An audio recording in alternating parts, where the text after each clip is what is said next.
Guys સ્વાગત છે તમારું મારા આજના નવા બ્લોગમાં. તો ગાઈસ સવારે આજે ઉઠી ગયો છું અને હવે જો આ સવારનું વાતાવરણ કેવું છે, બધે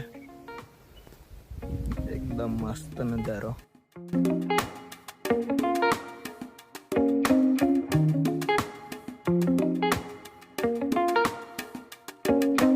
ગાઈસ સવારમાં જ આટલો બધો પવન આવે છે અને કંઈક વરસાદી માહોલ જેવું લાગે છે, પણ કંઈ ખબર નહીં હવે વરસાદ પડે કે નહીં ખબર.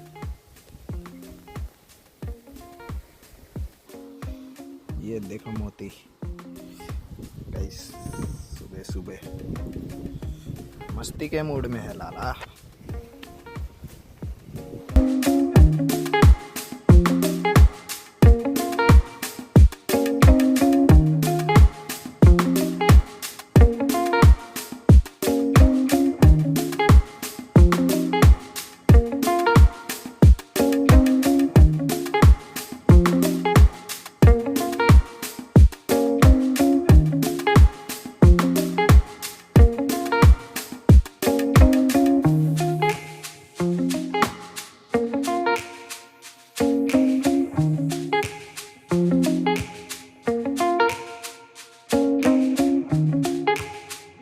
ફાઇનલી ગાઈસ હું હવે નાહી લીધું છે, તો પછી હવે આવી ગયો હતો, તૈયાર થઈ ગયો ને અહીં જુઓ.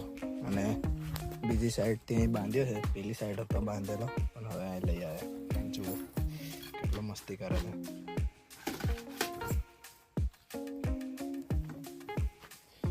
બહુ જ મસ્તી કરે. તો ગાઈસ હવે આવી ગયા છે ખેતરમાં, ત્યાં પર આવો છે તઈ. તો જો આ બધા જે નીચે બધી જો કેરીઓ પડેલી છે, એ બધી કેરીઓ ભેગી કરીને આમાં ભેગી કરવા માટે, કારણ કે પવન એટલો બધો છે ને કે બધી કેરીઓ નીચે જ પડી ગઈ છે.